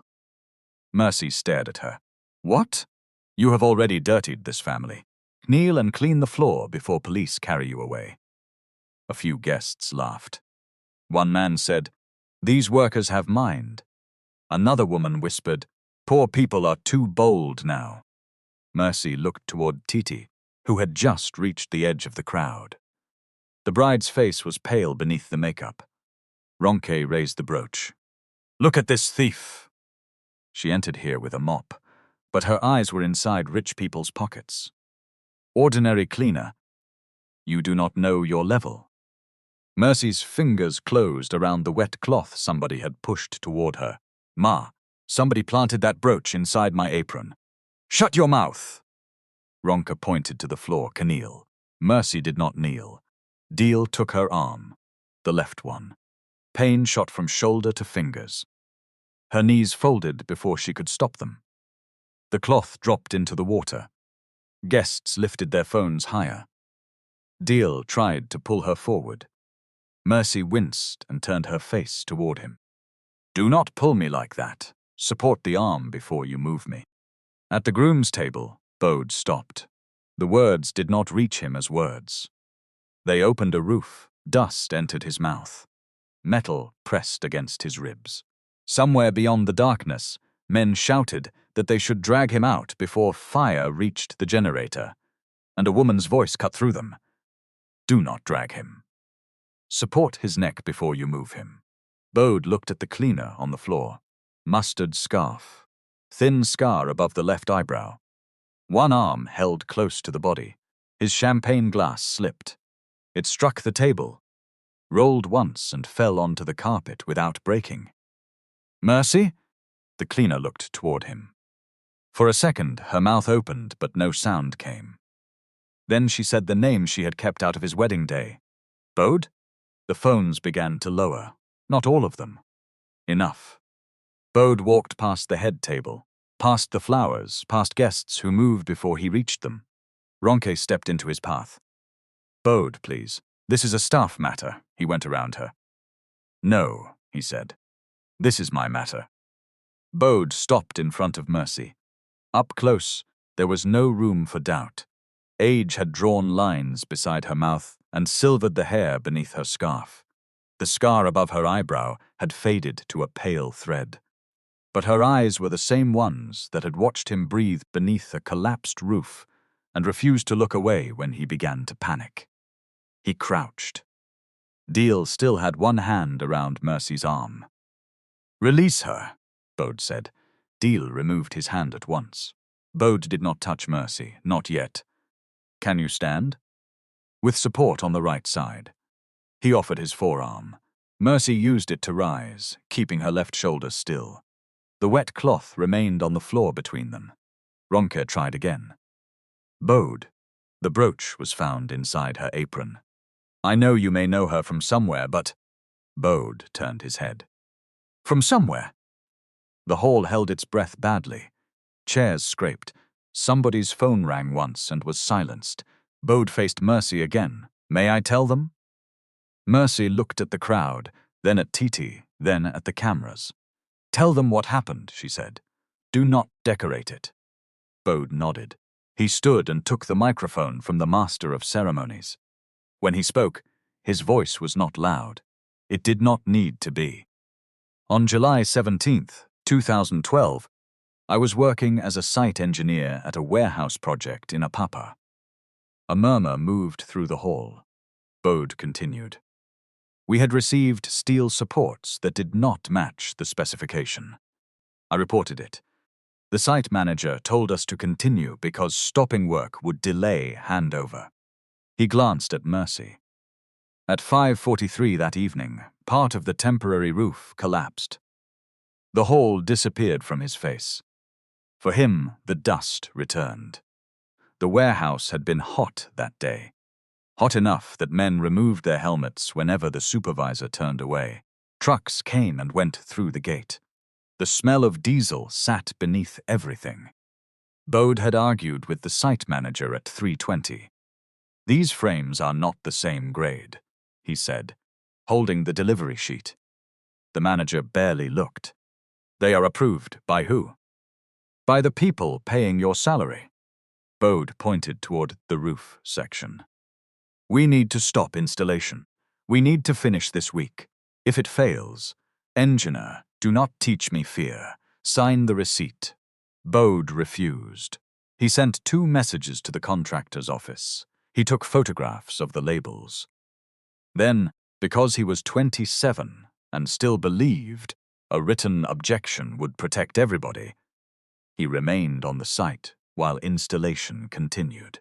At 5:43, one support buckled. The sound was not like thunder. Thunder came from far away. This came from directly above. Men ran. A sheet of roofing folded. Steel dropped across the work area. Bode turned toward a laborer near the scaffolding and shouted for him to move. Then the floor struck his face. When he opened his eyes, his lower body was trapped beneath a frame. Dust covered his tongue. Something sharp pressed near his hip. He could hear fuel dripping near the generator housing. People shouted from outside the broken section. Pull him! Use rope! Fire can start. 2 men reached him and caught his arms. Bode screamed. A woman pushed between them. Stop! Do not drag him. It was Mercy. She had been cleaning the contractor's office after the regular cleaner left early. Her blouse was torn at the sleeve. Blood ran from a cut above her eyebrow where flying metal had struck her. One man shouted, Madam, leave road. If you drag his neck like that, you can finish him. Are you doctor? No, but I attended first aid. She knelt in the dust beside Bode. Can you hear me? He tried to answer. Only air came. Do not move your head, she said. Look at me. The generator coughed behind them. Mercy pointed to a laborer. Switch off that generator from the outside panel. Do not enter the fuel side. Then to another. Call ambulance again. Tell them 1 person is trapped, possible neck injury, bleeding but conscious. The man stared. Go, he went. Mercy folded a clean section of cloth and pressed it near Bode's side, where blood had begun soaking his shirt. He grabbed her wrist. I cannot feel my leg. Do not test it. I cannot. Breathe first. The roof. The roof has already fallen. It cannot surprise you again. Breathe. It was not comforting. It worked. She stayed beside him for 37 minutes while trained rescuers cleared enough steel to remove him safely. When somebody tried to lift him by the shoulders, Mercy repeated the instruction that had just stopped a wedding hall 12 years later. Support his neck before you move him. Bode was taken to hospital with a fractured leg, damaged wrist, deep laceration, and temporary nerve compression. Doctors later told him that careless movement might have worsened the injury. But saving his body was only half of what Mercy did. 3 days after the collapse, while Bode was still in hospital, the contractor issued a statement claiming that he had approved the materials and ignored safety procedures. His messages disappeared from the company phone system. The delivery sheet carried a signature beside his name. It was not his. Mercy heard workers discussing it outside the office. She had seen the truck arrive. She had written the registration number on the back of a cleaning supply receipt because the driver damaged a bucket near the gate and promised to replace it. She had also taken a photograph when the labels on the frames looked different from the ones delivered the previous week. Not because she understood steel grades, because one label was peeling off another. A man from the contractor's office called her into a room. "You did not see anything," he said. Mercy sat across from him, hands folded on her lap. "I saw the truck. You are a cleaner." "Yes. So face what concerns you." A roof falling concerned everybody under it. He placed an envelope on the desk. "There is money inside. Take it and forget the number." Mercy did not touch the envelope. "Write that request for me." The man leaned back. "What?" "Write that you are paying me to forget the number." His face changed. By the next morning, Mercy's cleaning contract was terminated for misconduct. Her name went into a private vendor note as difficult and confrontational. For months, agencies stopped calling her. She still gave the receipt, photograph, and her statement to investigators. The truck number led to the supplier. The supplier's records showed that cheaper sorts had been relabeled. Bode's saved personal messages proved he had objected. The forged signature was examined. He was cleared. Mercy was not restored to her job. By the time Bode could walk without support and began searching for her, the contractor's labor company had closed. Its file listed only Mercy as a first name, one disconnected number, and an address where she had never lived. Years passed. Bode carried the debt anyway. Now, standing beneath wedding lights, he looked at the woman who had paid the cost of telling the truth while he built a company from the life she helped save. He spoke into the microphone. "Mercy saved my life before I owned one company. She defended my name when defending me cost her job." A guest near the front lowered her phone completely. Another did not. Bode looked across the room. "But listen to me well. Even if she had never met me, even if she had done nothing for me, nobody had the right to force her onto this floor and declare her guilty without investigation." Ronke's shoulders stiffened. "This is becoming emotional," she said. The brooch was still found on her. Titi stepped forward. Until that moment, she had been staring at the sapphire in Ronke's hand. "Where did you say it was taken from?" she asked. Ronke blinked. "The bridal suite." "When?" "Before reception." Titi looked at the brooch, then at her sister. "No." The word was soft. It traveled. Ronke's eyes sharpened. "What do you mean, no?" "I removed it after I changed into this dress. I put it inside your hand. You gave it to me and I placed it in the room. You told me you would keep it yourself. I did. Then I put it inside the box." Titi pointed to the empty velvet box on the service office table, visible through the open door. "Who saw you place it there?"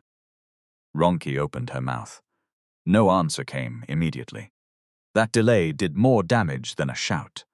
The photographer, standing near the floral arch, raised one hand. "I took pictures when the bride handed it over." Ronke turned. "You were told not to photograph the adjustment. I stopped after you told me." "Delete those pictures." Bode looked at him. "Do not delete anything." Ronke's face tightened. "It is my sister's wedding. I can decide what photographs remain." "No," Titi said. "Not now." The photographer checked his camera. He scrolled through the images, then zoomed into one.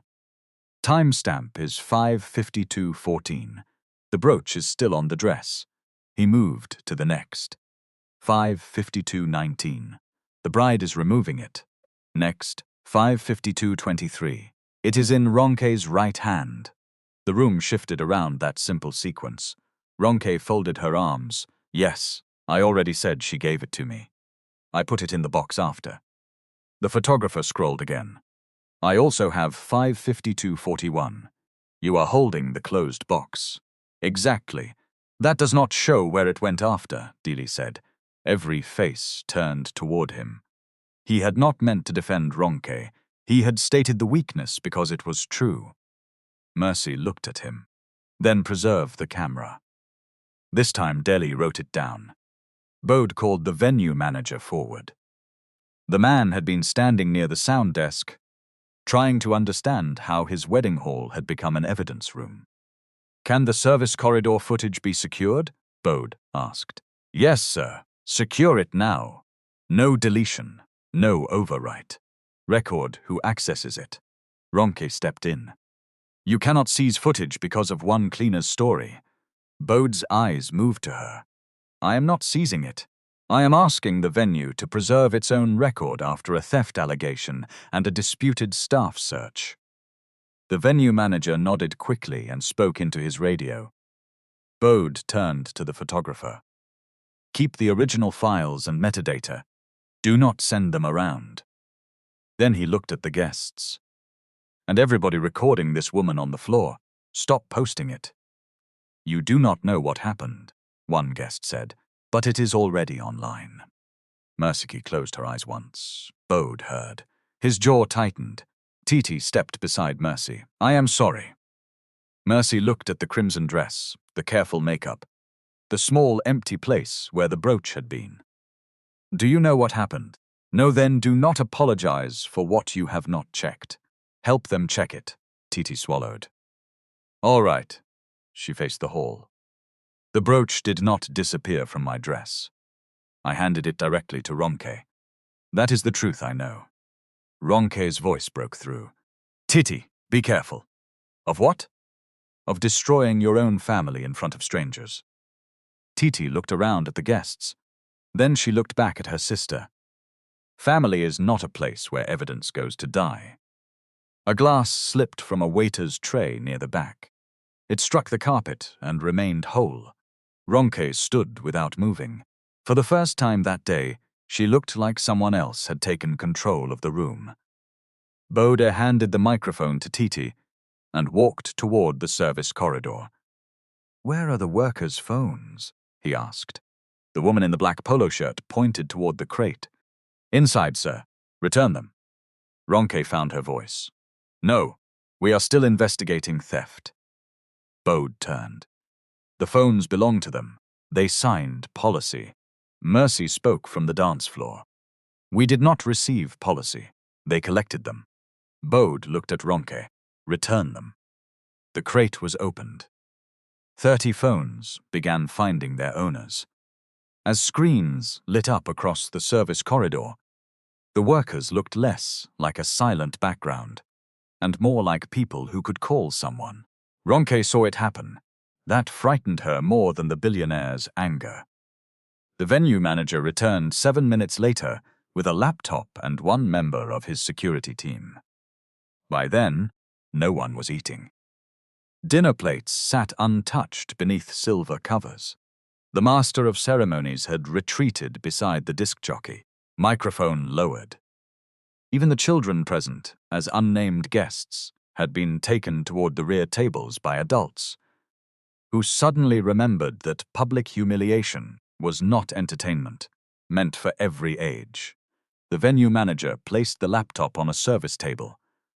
I have copied the corridor footage from 5:30 to 6:15, he said. The system log shows no deletion. Ronke crossed her arms. And what will corridor footage prove? The brooch was found in the apron. Mercy stood beside a chair now, her right hand resting on its back. A venue medic had examined her shoulder and asked her not to lift anything. She listened without speaking. The manager opened the recording. At 5:51, workers passed through the corridor carrying garment bags. At 5:54, the photographer appeared near the floral room. At 5:56:09, Ronke's assistant entered the staff room holding the velvet box. She came out 43 seconds later. At 5:56:56, she handed the box to Ronke. The video had no sound. It did not need much. Ronke leaned toward the screen. She went there to search. Mercy's voice came from behind her. She did not search. Ronke turned. You were not even inside. I was called to the leaking vent. Before I left, my apron pocket had gloves and cloth. When I returned, the brooch was inside. The assistant began shaking her head. No, she is trying to put it on me. Bode looked at the venue manager. Is there camera inside the staff room? No, sir. Only corridor. Then we do not pretend it shows what happened inside. Ronke seized the sentence. Thank you. Bode continued. But it destroys the claim that Mercy alone had opportunity. It also shows your assistant entering with the box after the brooch was placed in your custody. Ronke's lips parted. Titi looked at her sister as if studying a building, after discovering a crack beneath the paint. Why did your assistant have my brooch? She asked. She was helping me keep it. You told me you kept it yourself. I cannot carry every single thing on my body. Then why did you say it disappeared from the bridal suite? Ronke's eyes moved from Titi to Bode to the guests. The day was chaotic. I made a mistake about the sequence. Mercy said, You did not make a mistake when you called me thief. The hall heard her. Ronke pointed at the sapphire. It was still in your apron, and your assistant entered the room with the box. That is not proof she put it there. No, Mercy said. It is proof you should have investigated before putting me on the floor. Deal opened his notebook again. His hand was unsteady now. Bode looked at him. What procedure did you follow for the search? Deal did not answer at once. Ronke said, He followed my instruction. Bode kept his attention on Deal. I asked him. Deal cleared his throat. Venue policy requires a representative and 2 witnesses for personal property. Were they present? No, sir. Did Mercy request them? Dealey looked at the page where he had finally written her words after the damage was done. Yes. Did you record the search? No. Did you establish who last had custody of the brooch? No. Ronke stepped toward him. Deal, do not stand there and form innocence. You knew there was pressure. You agreed we needed to settle it quickly. He looked at her. I agreed to search. I did not agree to drag her into the hall. You held her arm. His eyes dropped. Yes. The word came out rough. I did. Mercy watched him close the notebook. I should have called venue management when she asked, he said. I knew the rule. Ronke gave a sharp laugh. So now everybody wants to be righteous because Bode has recognized her. That sentence struck the center of the matter. Bode faced the guests. Exactly. People shifted. If I had remained seated, he said, how many of you would still be recording her on her knees? No one answered.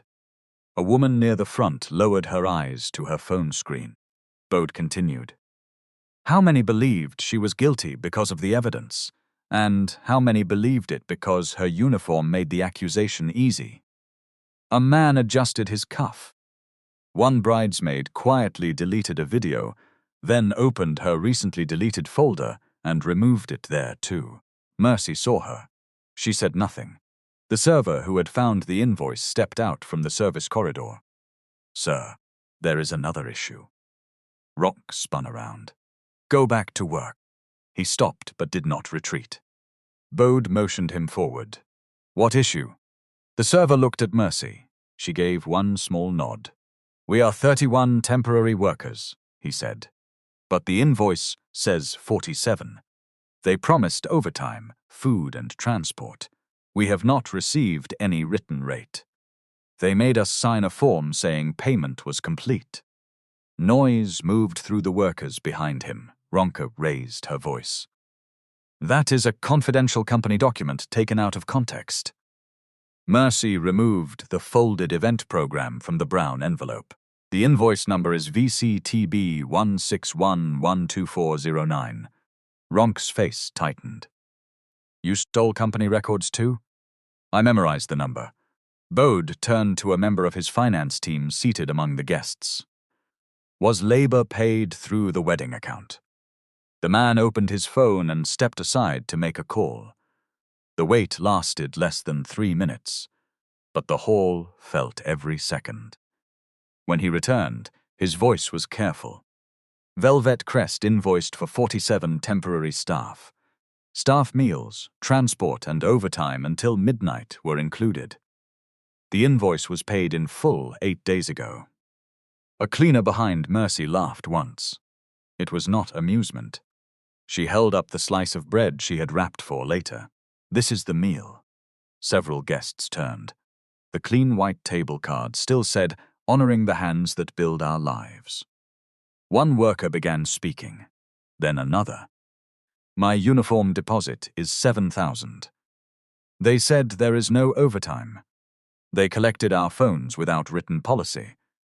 They wanted us to sign full payment before work. The staff count on the roster is 31. Mercy added, I took a photograph at 6:39 this morning. Her phone had been returned. She opened the image and handed it to the venue manager, not to the crowd. Bode looked at the finance representative. Preserve the payment records. Then he looked at Ronke. Did you invoice 47 workers? Ronke folded her arms tighter. Some staffing was off-site. Where? Logistics, preparation. Loading, names? I do not carry payroll in my head. Then provide it after review. Ronke's laugh came again, thinner now. You are taking the word of casual workers over mine in the middle of your wedding. Bode glanced at the dance floor. Grey water still marked one corner. A cleaner had placed the yellow caution sign upright again. This wedding carries my name, he said. I asked how the flowers would look. I asked whether the entrance video was ready. I did not ask when the cleaners would be paid. He looked at Titi. I allowed all of this to become somebody else's detail. Titi's fingers tightened around the microphone. I told you to leave everything to Ronke. That does not remove my name from the payment. No, she said. It does not remove mine either. Ronke stared at both of them. So now you want to shame me because one worker knows how to tell story. Titi stepped closer. This is not about story. Did you receive money for 47 workers? I received payment for a complete event. Did you tell the workers there was no overtime? Do you know what it costs to organize something at this level? Clients delay. Vendors inflate. Everybody wants their own share. That is not an answer. I built Velvet Crest from nothing. Titi's voice stayed low. And did you build it with their money? Ronke's face twisted. You think because you married a rich man today, you can stand over me? Titi looked down at her crimson dress, then at Mercy's wet uniform. No. I think because you are my sister, I gave you trust you did not have to earn. That was my mistake. Ronke reached for her arm. Titi, come. We cannot do this before strangers. Titi moved back. Do not touch me. The same words Mercy had used in the service corridor. Ronke heard the echo. So did Mercy. Bode called the finance representative forward. From the wedding contingency account, calculate every worker's promised shift pay, overtime from the stated cutoff, transport allowance, and full uniform deposit. Pay them directly tonight or by verified transfer before noon tomorrow. Ronke's eyes widened. You cannot pay twice and remove it from my contract without review. I am not deciding your liability tonight. I am making sure workers do not carry our dispute home in empty pockets. He faced the workers. Payment will not depend on whether you continue this event. Anyone who wants to leave can leave after providing contact details to the venue manager. Anyone who stays will be paid for the actual hours worked. No one cheered. That mattered. Real workers did not celebrate before money entered their accounts. The server who had spoken first asked, "Will it be written?" Bode nodded. Yes. Mercy looked at him. Use the names on the roster. Do not let anybody add ghost people to the second payment. Bode met her eyes. You are right. Ronke turned toward the procurement guest she had hoped to impress. The man had already stepped away and was speaking quietly on his phone. The conference contract was gone. She knew it before anybody said so, but Bode was not finished. The campaign launch is cancelled, he said. Titi looked at the cards on the tables, honoring the hands that build our lives. Bode picked one up. We have no right to launch a campaign about dignity, while the people working here are unpaid and unheard. He placed the card face down. The hall remained silent. Then Mercy spoke. Sir, Bode turned. Do not make me the only worker you remember. He looked past her at the cleaners, servers, drivers, and security staff standing along the service door. I will not, he said. Mercy held his gaze. Promises were cheap in decorated rooms. Bode seemed to understand that she was not accepting it yet. The venue medic returned with a sling for her shoulder. Mercy allowed him to fit it. Titi ordered that a chair be brought, then stopped herself before turning Mercy into another centerpiece. Would you like to sit here, she asked, or somewhere private? Private. Titi nodded. The choice was small. It was also the first one anybody had given Mercy in more than an hour. At 7:38, the venue electrician certified the repaired power line safe. Workers who wanted to leave were released. 11 left. 20 stayed, mostly because they had already spent transport money getting there and wanted the additional hours. The wedding continued without the campaign's speech. No grand announcement repaired the room. Dinner was served late. The music returned softly. Guests spoke in careful voices, as if volume itself had become suspicious.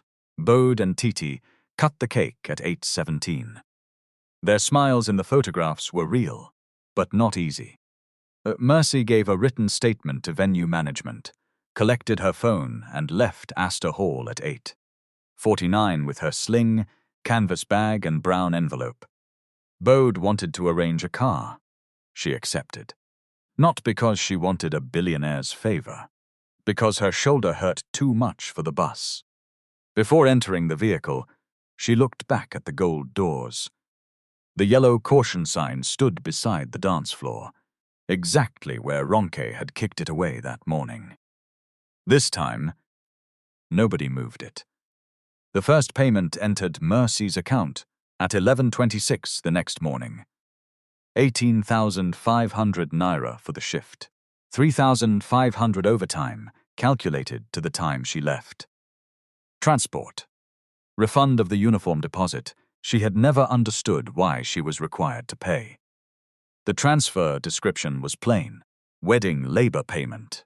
No gift. No charity. Mercy checked the figures against the written breakdown sent by the venue manager. Then she called two of the workers whose numbers she had collected before leaving. Did your own enter? Yes, ma. Check the amount. It is complete. Check your deposit too. The woman laughed. Madam Mercy, you do not rest.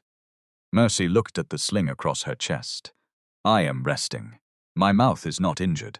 By noon, 29 workers had confirmed payment. 2 had supplied incorrect account numbers. Their transfers were resolved before evening. That was the first repair. It was not the last. The review began on Monday. Aster Hall preserved the footage, access logs, and technical report. The photographer delivered original image files rather than screenshots. Bode's finance team secured invoices, proof of transfer, and the contract scope.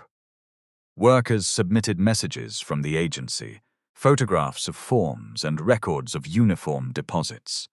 Mercy submitted the email she had sent herself at 10:58 on the wedding morning. 3 photographs: leaking pipe, wet floor, power box.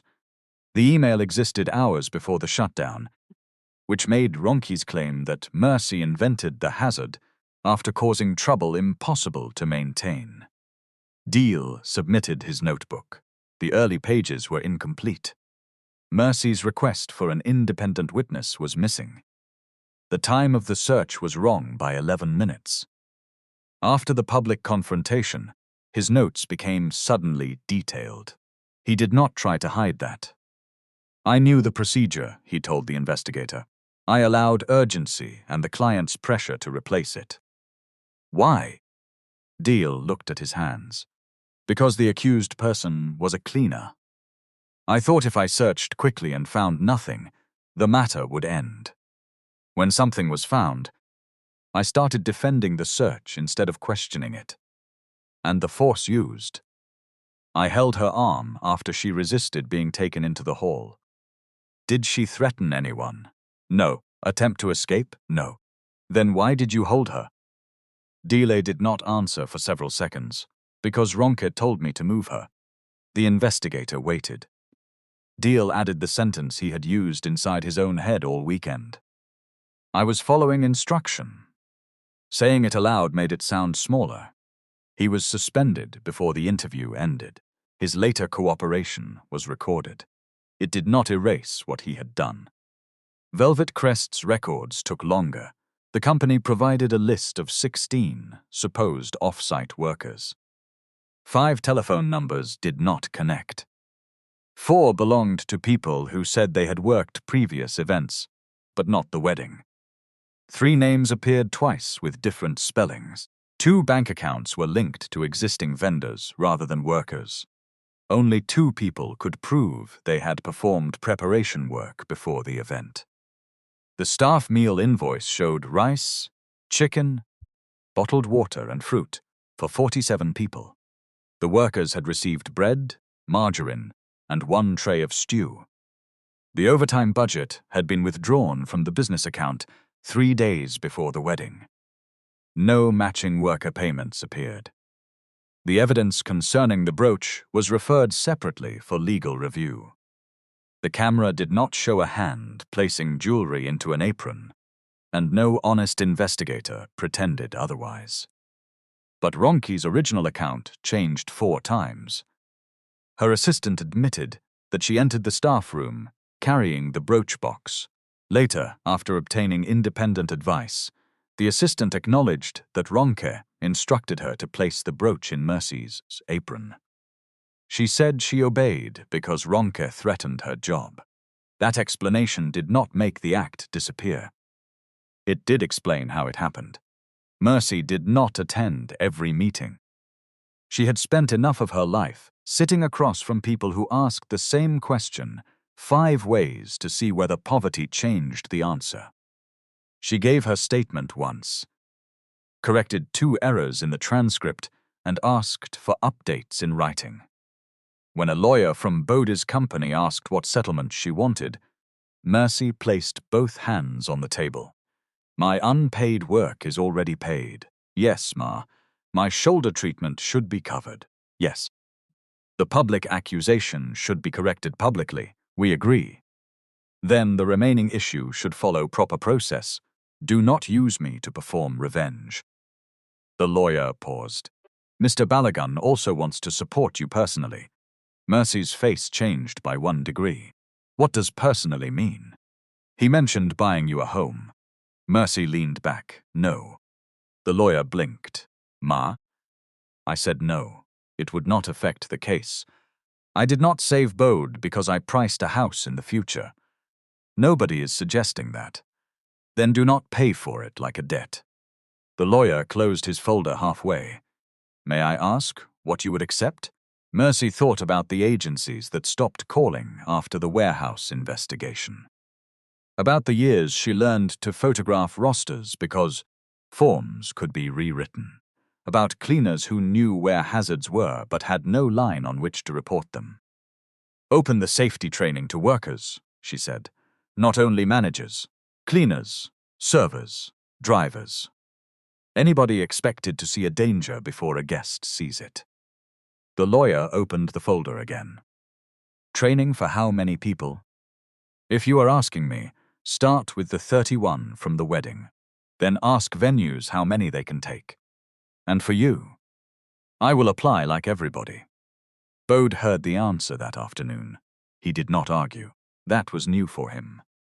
On the night after the wedding, he and Titi sat in the hotel suite, with the untouched flowers still standing in silver bowls. Titi had removed the crimson dress and wrapped herself in a hotel robe. Bode's ivory jacket hung over a chair. They had been married for less than 12 hours. Neither spoke for a long time. At 1:12 in the morning, Titi removed her earrings and placed them on the bedside table. You tell Mercy's story in speeches, she said. Bode looked at her. Sometimes. You say a cleaner saved your life and taught you that safety belongs to everybody. Yes, but at our own wedding, you checked the fire certificate and did not check the workers' terms. He rubbed the old stiffness in his wrist. No. I told you to leave it to Ronke. You trusted your sister. That is an explanation. Bode looked at the carpet. Not an excuse, Titi nodded. For several minutes, the air conditioner filled the room. Then she said, I do not know how to forgive her. You do not have to decide tonight. I do not know if I want to. You do not have to decide that tonight, either. Titi pressed her thumb against the place on her finger where the wedding ring sat.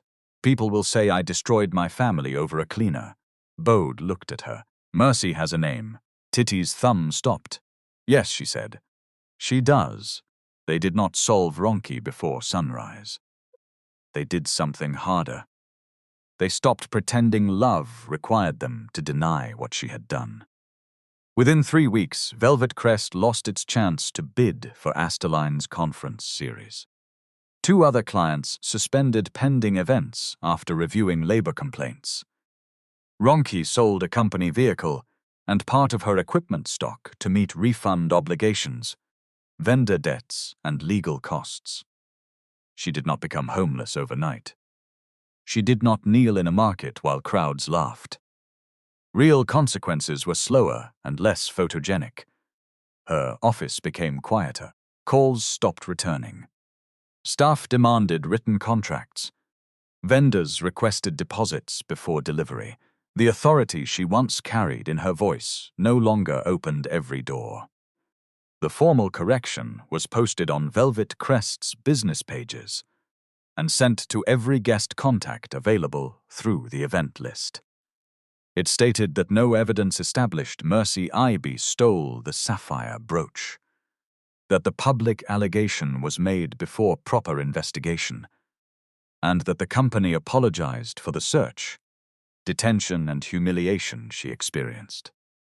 Ronke objected to the wording. Her lawyer told her the wording was already generous. She signed. Months later, a restorative meeting was offered to the affected workers. Participation was voluntary. Mercy attended 1 session. Ronke sat across from 6 workers in a plain conference room, without flowers, music, or family members to shield her. She wore navy blue, no electric magenta, no silver heels. At first, she spoke like a business owner explaining pressure. Clients delay payment. Vendors increase prices. There are realities workers do not understand. Mercy looked at her. Did those realities put the brooch in my pocket? Ronke's mouth closed. A server described borrowing transport money for the wedding. A cleaner described signing the full payment form because she feared being sent home. Another worker said her uniform deposit had been taken from 3 different jobs and returned only once. Ronke listened badly for the first hour. Then the assistant who had planted the brooch described the 43 seconds inside the staff room. I opened the pocket, she said. I saw gloves. I pushed the brooch under the cloth. I knew what it would do to her. Ronke stared at the table. I did not think it would go that far. Mercy's reply came without heat. You brought it to the dance floor. Ronke lifted her face. I was afraid of losing everything. You were willing to give me the loss instead. There was no clean answer. Mercy did not offer forgiveness to make the meeting beautiful. She asked whether every worker had been repaid. She asked whether the false incident report had been withdrawn from the agency. She asked whether Ronke's company had stopped using blank payment acknowledgements. The mediator recorded each answer. That was enough for the day. Deal remained suspended for 6 weeks. Before returning to security work, he completed training in de-escalation, evidence preservation, staff searches, and contract worker rights. His employer removed him from supervisory duty for another 3 months. The next time a client told him to search a cleaner's bag without a witness, he refused. The client shouted. Deal called venue management. Nobody applauded. The rule simply held. 14 months after the wedding, Mercy completed a basic occupational safety certificate through the worker program Bodie's Company, funded with 3 venue associations. She passed the written assessment on her second attempt. The first time, she failed one section on chemical storage. She went home, studied the labels on every cleaning bottle in her room, and returned 2 weeks later. She passed by 6 marks. When a worker safety liaison position opened with the venue association, Mercy submitted an application. She listed 12 years of contract cleaning, incident documentation, first aid training, and the new certificate. Bode did not sit on the interview panel. Mercy insisted on that. She received the job after 2 interviews and a practical assessment in which she identified 9 hazards in a mock event hall. The assessors had planted 8. The 9th was a loose wheel on the demonstration cart. Her salary was not billionaire money. It was regular money. That mattered more. 1 year after she started the role, Mercy returned to Aster Hall for a small workplace safety event. There were no red roses rising above people's heads, no gold cards praising invisible hands, just folding tables, bottled water, and printed checklists. Bode and Titi arrived together. Their marriage had survived the wedding, though not by forgetting it. Titi no longer used velvet crest. She had not cut Ronke out of her life completely, but every conversation now had boundaries where blind trust used to be. Near the entrance, a cleaner named Bola had just mopped the floor. She wore a grey uniform and placed a caution sign across the walkway. Bode approached while speaking to Titi and almost stepped around it. Bola raised one hand. Please, sir, the floor is still wet. Bode stopped. A year earlier, he might have smiled, stepped over the edge, and continued talking. This time he moved back fully. Thank you, Bola. She looked at him, surprised that he knew her name. Titi noticed. So did Mercy. Mercy stood beside the registration table, with a clipboard tucked beneath her right arm. Her left shoulder still complained during cold mornings, but it no longer decided what work she could do. She checked the walkway. Caution sign visible. Traffic redirected. Floor drying. She drew one line on the form and wrote beneath it. Hazard corrected. No incident. From my own point of view, the most painful part of what happened at that wedding was not the missing brooch. It was how quickly respectable people accepted that a cleaner could be condemned without evidence. Workplace procedures, payment systems, and legal remedies may differ between organizations and locations. Some processes in this story have been simplified for clarity. But the principle does not change. An accusation is not proof, poverty is not guilt, and a uniform never removes a person's right to dignity. Mercy did not become worthy when Bode recognized her. He only forced the room to recognize the worth they should have seen before he stood up.